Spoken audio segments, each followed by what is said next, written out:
Assalamualaikum warahmatullahi wabarakatuh.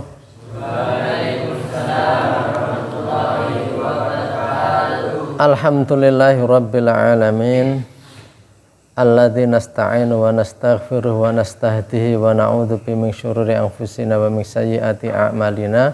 Assalatu wassalamu ala nabiyyina Muhammad wa ala alihi wa ashabihi ajmain, amma ba'du. Adik-adik semuanya, anak-anakku semuanya, alhamdulillah kita dapat melanjutkan pelajaran kita ya. Kali ini kita akan bersama-sama bertadabur, bertafakuh terkait as-sidqu atau kejujuran. Jadi barangkali kalian sudah sering mendengar ya bahwa yang namanya orang pintar itu mudah, orang pintar itu banyak, tapi orang jujur itu sedikit atau orang jujur itu mahal. Jadi karena apa? Karena pangkal rusaknya masyarakat, rusaknya sebuah komunitas, rusaknya sebuah perkumpulan, rusaknya sebuah negara, dan rusaknya dunia itu adalah karena ketidakjujuran. Ketidakjujuran. Kenapa boleh dikatakan ketidakjujuran? Karena memang ketidakjujuran itu membahayakan sekali. Kalau pelajar tidak jujur, misalnya saja pekerjaannya itu hasilnya hanya menyontek, atau mungkin orang sering tidak hadir tapi diakukan hadir ya. Pelajar menyusun pekerjaan yang itu bukan karyanya sendiri dan seterusnya, yaitu kalau masih pelajar yang disontek hanya karya-karya dan hasilnya hanya sebuah karya tulis. Tapi kalau yang di depannya itu nanti bukan kertas ya, tapi di depannya itu duit, di depannya itu sebuah kebijakan atau keputusan. Keputusan itu dibuat bisa menguntungkan, bisa merugikan. Dia milih yang mana? Loh, itu bahaya sekali. Karena ketidakjujuran mungkin hanya dikatakan sederhana, toh tidak jujurnya kan hanya nyontek. Tapi ini kalau nanti ketika besar itu yang dihadapi itu adalah sebuah keputusan yang bisa mendatangkan keuntungan besar. Nah, ini bisa bahaya. Itu bisa bahaya. Jadi memang nampaknya masih kecil, tetapi kita kan tahu yang namanya sesuatu yang besar itu berasal dari hal yang kecil. Kalau orang Jawa bilang itu kriwian dadi grojogan. Mungkin hanya tetesan-tetesan percikan air kecil, tapi dibiarkan terus-menerus itu akan menjadi besar. Artinya perjalanan yang jauh, ini kata orang kan sering dikatakan perjalanan ribuan kilo itu ya hanya kumpulan dari selangkah demi selangkah demi selangkah terus.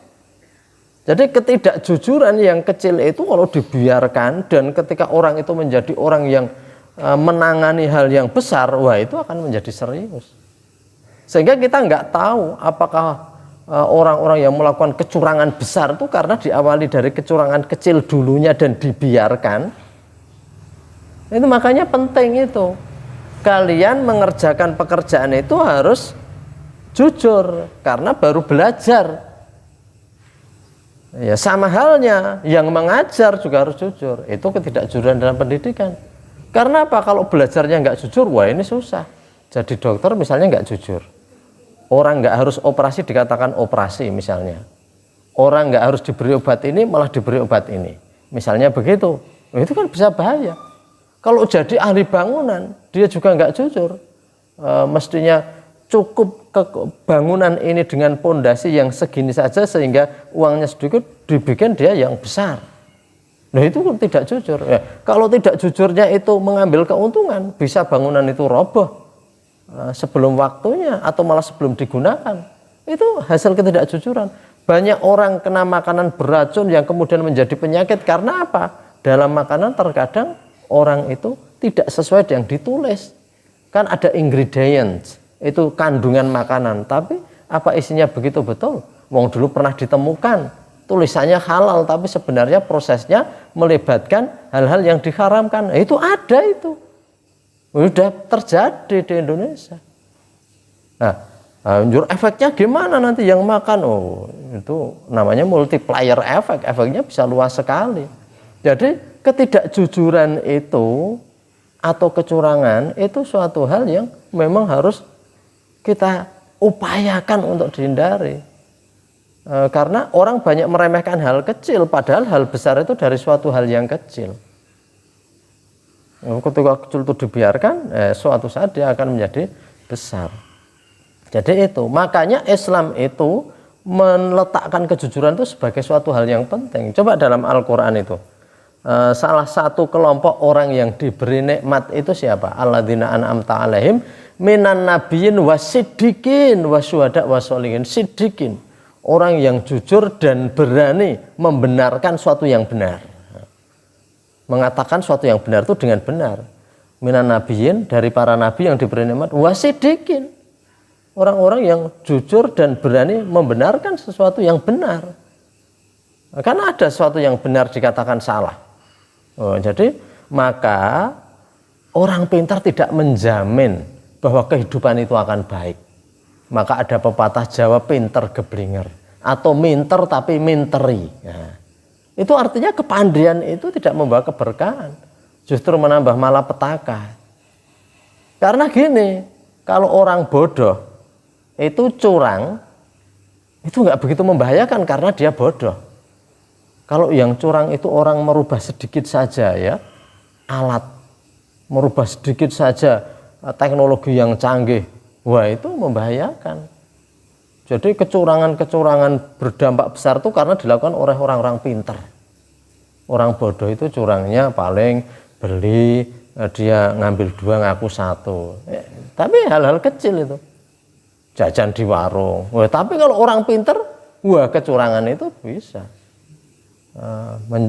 Jadi dengan teknologi-teknologi canggih itu yang namanya kejahatan-kejahatan kelas tinggi itu, white collar crime ya istilahnya, kejahatan kerah putih, kejahatan yang tingkatannya tinggi. Wah, uangnya nggak hanya jutaan, miliaran, triliunan. Itu kalau orang pintar tapi tidak jujur itu bahaya. Maka Islam mengatakan begini juga gitu ya. Jadi alaikum bisidqi, kan hadis Nabi terkenal tuh. Kalian semuanya hendaknya memegang kejujuran. Fa inna sidqa yahdi ilal birri. Karena sesungguhnya kejujuran itu akan membawa kalian kepada kebaikan. Ya, orang itu penting jujur dulu. Kalau jujur, maka perilakunya itu akan membawa kebaikan. Jadi nggak begitu pintar nggak apa-apa, tapi jujur daripada pintar tapi curang. Itu membahayakan. Itu Nabi sudah mengatakan.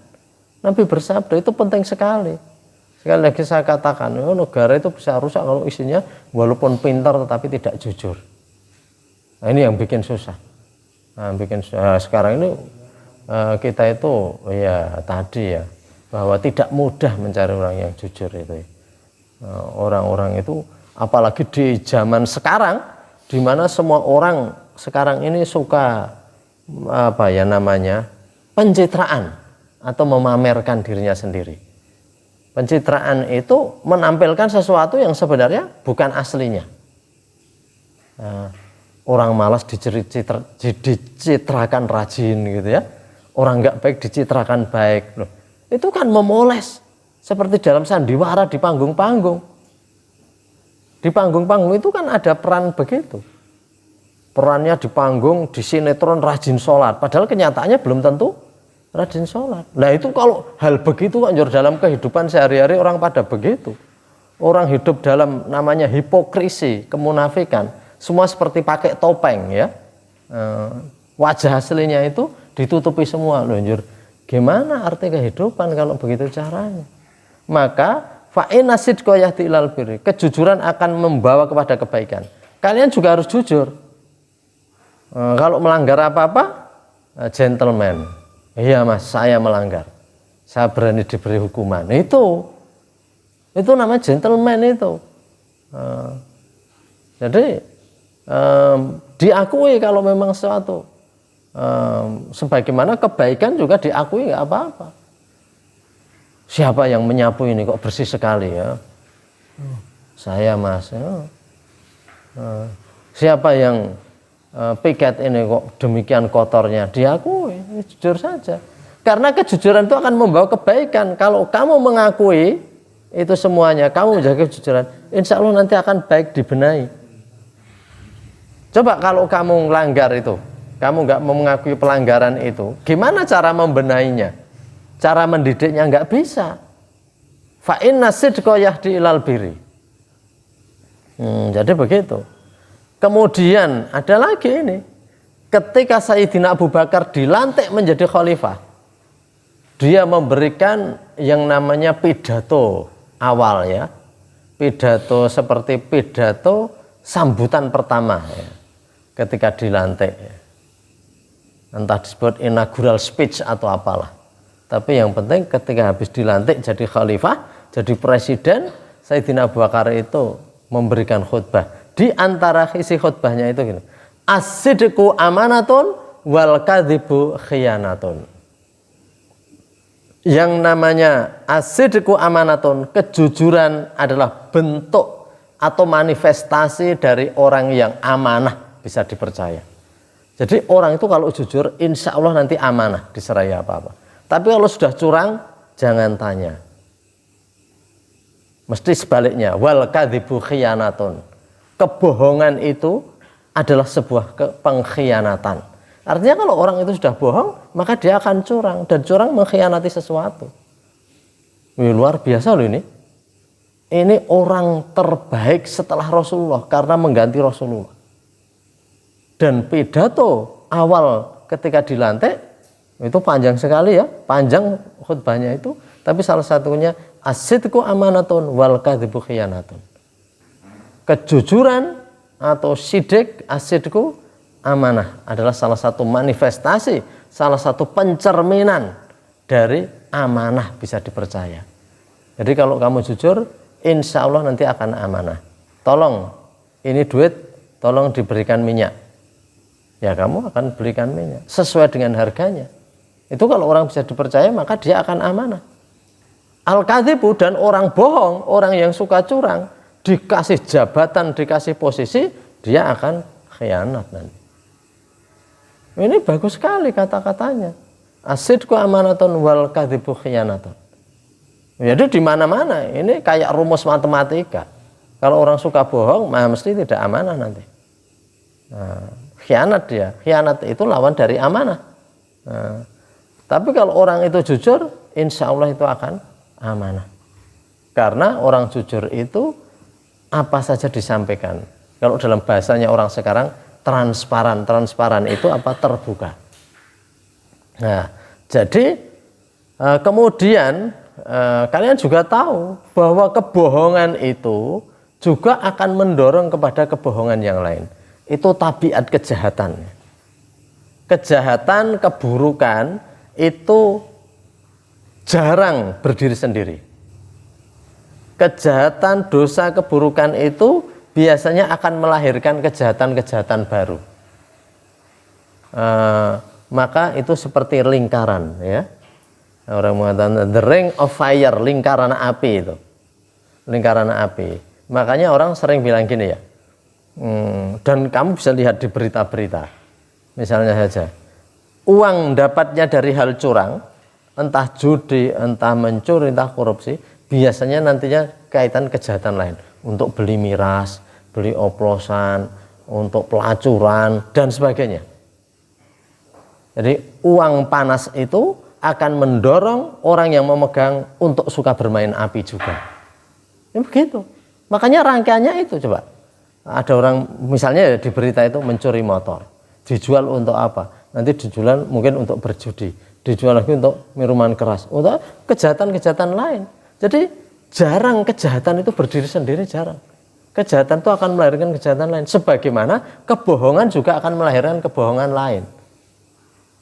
Kalau kamu misalnya saja ditanya, misalnya gitu ya, ketika pas saat sholat itu kamu ada di mana? Kok kamu nggak sholat? Ya. Jadi kamu bilang misalnya saya di dapur, padahal kamu nggak di dapur. Di dapur lagi ngapa? Kamu kan harus bohong lagi. Padahal enggak, harus bohong kedua toh. Di dapur itu ngambil sayur. sayurnya apa? Nanti akan bohong lagi. Makanya kejahatan itu rentetannya begitu. Itulah lingkaran kejahatan, lingkaran api ya. Jadi yang itu orang-orang yang tidak jujur juga akan merembet pada ketidakjujuran lain. Karena itu mari bersama-sama kita itu membentengi ya. Membentengi diri kita semuanya. Ku anfusakum wa ahlikum naro ya, kita bentengi diri kita, kemudian keluarga kita, kemudian yang makin luas itu dari ketidakjujuran. Banyak rumah tangga itu hancur berantakan karena saling tidak jujur.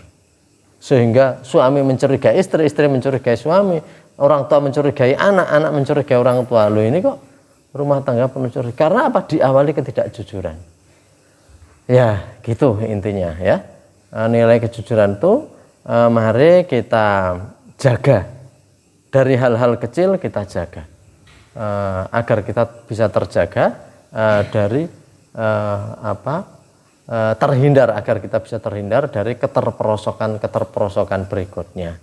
Ini saja, ada khilaf mohon maaf. Nastaghfirullah li wa lakum. Assalamualaikum warahmatullahi wabarakatuh.